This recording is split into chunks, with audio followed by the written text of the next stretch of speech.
What's up, party people? This is Ricky with Ricky's Math Minute. I'm going to give you an Algebra 1 concept review over the course of the next couple of videos. This is going to help prepare you for your Algebra 1 final exam. This is not all-inclusive. This is not everything you may encounter. So beyond this, if you see something or if you feel like there's still something that you need to see, send me a message and I'll see if I can get you a video made pretty quickly. Otherwise, I've got several problems to go over with you here today. All right, so we're just going to jump right in as to not waste anyone's time, beginning with these. The first one says, what value of x will make the equation below true? A simple equation that we need to solve and figure out what that value of x is going to be. So let's get started.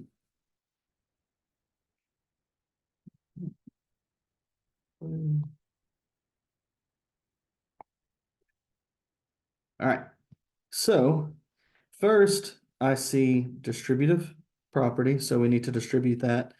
8 times 1/4 is the same as 8 divided by 4, which is going to give us 2x minus 5 minus 16 equals 10x plus 51. Now let's go ahead and start working on combining our like terms in this next step.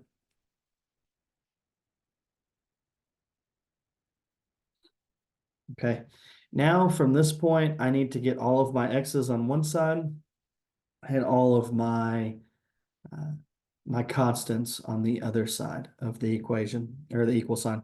So I'm just going to go ahead. We'll subtract 10 from both sides, subtract 10x. And this is going to be aligned with your x's. You don't want to subtract x from something that doesn't have an x. That's not how that works. So this becomes negative 8x minus 17 equals 51. Let's go ahead and add 17 to both sides now. So this becomes negative 8x equals 16.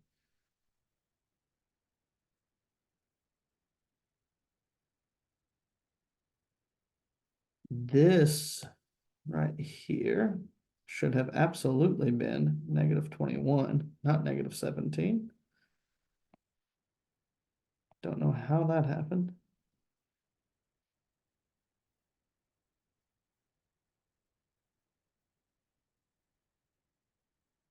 Plus 21. Now we get 72. Well, when we divide both sides by negative 8, you're going to get x equals negative 9 all day. And there you go. Now, if you were to substitute negative 9 back in here, you would find that both sides of these equations, both sides of this equal sign will become the same thing. Now, unfortunately, there's really no easier way to approach this. You're just going to have to solve for x. And same thing with number 2, which says which equation has no solution. Well, you can look at these and try to figure it out. And maybe one sticks out to you more than the others. But I would, especially if you have the time, because some of the others will not require that much time, go ahead and solve each one until you find the one that has no solution. Remember, no solution means that no matter what you do, x will not equal anything. There's nothing that we can substitute for x that'll make it equal anything. So let's see. Let's go ahead and test f.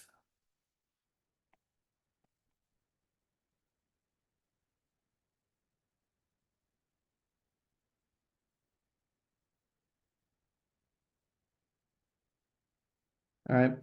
So first things first, I want to go ahead and distribute this negative 5 in here, which will make this negative 5x plus 20.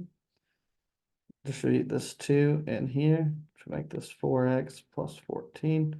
Now I'm assuming everyone knows how to distribute by this point in Algebra 1, so I'm not going through every step, but basically just in a nutshell, what's happening here is negative 5 times x and negative 5 times negative 4. Same thing here, 2 times 2, 2 times 7, and that's how you're getting this, okay? Now let's go ahead and start combining our like terms. This is going to be negative 4x plus 20 equals 4x plus 20. Okay. So if we subtract 4x here and subtract 4x here, we're going to get negative 8x plus 20 equals 20. We subtract 20. So we get x equals 0. Remember, just because you have an x that's equal to 0 doesn't mean that's no solution. We can quite literally substitute 0 into this equation and we'll get our answer. Okay, so f does not have no solution. F has a solution. So we don't need to worry about that one. Well, let's check G.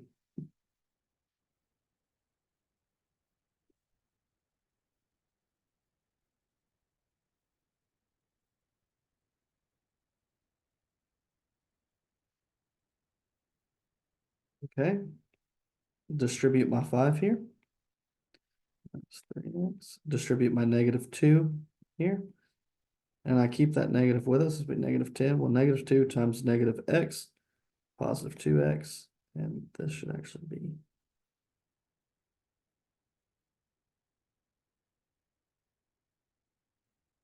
Oh, that shouldn't be. Okay, so now we get 2x here plus 5 equals negative 5 plus 2x. Well, automatically, I see that both of these are positive 2x's, right? So when I subtract one from the other, we're going to get 0x. Can 5 equal negative 5? No. My x's cancel out. This one is your no solution. Okay. Could you go ahead and check H and J? Yeah, if you have the time, but I'm the type of person, once I find the answer, I'm not going to do more work than I have to.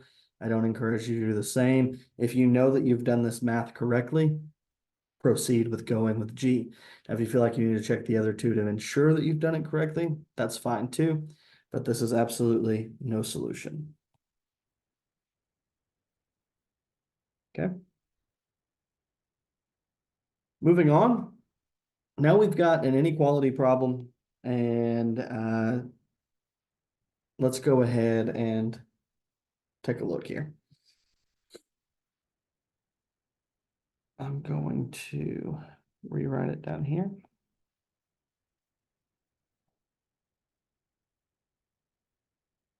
Okay, go ahead and distribute. We still have to follow PEMDAS rules of operations here.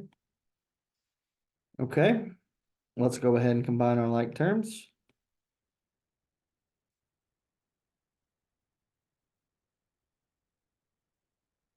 What happens next? Again, just like treat an inequality just like an equal sign, at least when you're solving right now. So get all your x's on one side, all your constants on the other. Okay, so let's add 3x.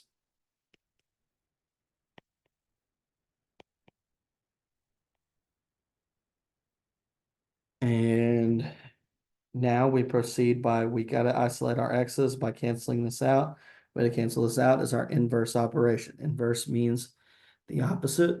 So if we have a negative 3, we're going to add the opposite, which is positive 3. What we do to one side, we have to do to the other. Now, really key thing to remember here. I'm about to divide by negative 2 because what's happening here is multiplication. Opposite of multiplication is divide, the inverse operation.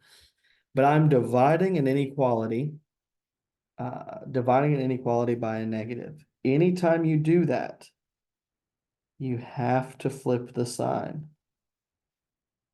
So make sure to flip the sign when you divide by a negative or multiply by a negative across the sign. It's the only time you do that, okay? So this is x is greater than or equal to negative 4. Only one of these makes sense for that. You have your answer. Now this next one should be fairly straightforward. And the reason I say that is because all you're doing is substituting your value of x in for your x. So we're gonna do 4, 3/4 squared. That's fine. Well, 3/4 squared is the same as 9/16. We're gonna keep it as a fraction. We don't deal with those crazy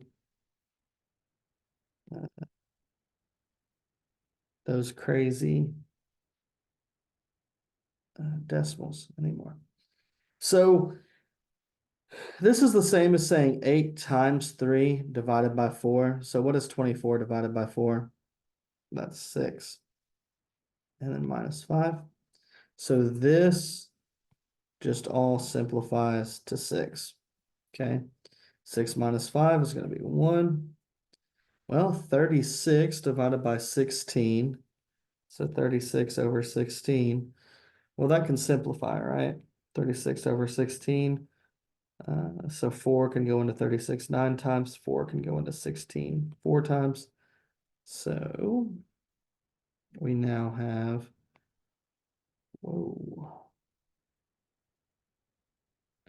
We now have 9/4 plus 1. Well, what do we do? We can't add a fraction to a whole number. We can if we convert this to a fraction. Well, we want our denominator to be 4. What can we multiply 1 by to get a denominator of 4? 1 times 4 times 4. So you get 9/4 plus 4/4. That equals 13/4. Okay. All I did was take my whole number because any whole number can be it can be converted into a fraction because every whole number has a denominator of 1. We just don't write it that way because it would get kind of tedious. All right. Excellent. Now we're going to jump into these problems here. Again, fairly straightforward. They're not going to require a whole lot. In number 7, it says evaluate the expression below if A equals 64, B equals 9, and C equals 5. So all we're doing is substituting in those numbers. It's 2 to the 5th all over the cubed root of 64. Well, let's simplify this. 12 times 9 is 108. This is 32 all over 4. The cubed root of 64 is 4.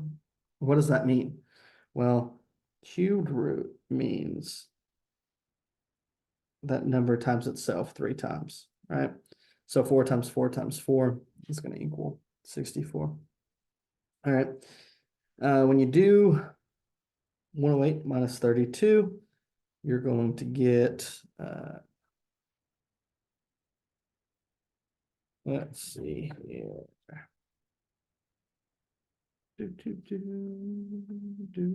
Okay, you're gonna get 76 divided by 4, which is going to equal 19. Number 8, it says the formula given below is the sum of degrees s of the interior angles of a polygon. If n represents the number of sides, which equation can solve for n? All we have to do is manipulate this to now be an equation that solves for n, since we have an equation for s. Well, the way that we do that,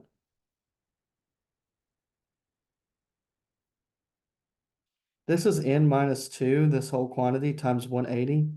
So we can divide by 180. Divide by 180. So you have s over 180 equals n minus 2. So now you simply have n equals s over 180 plus 2.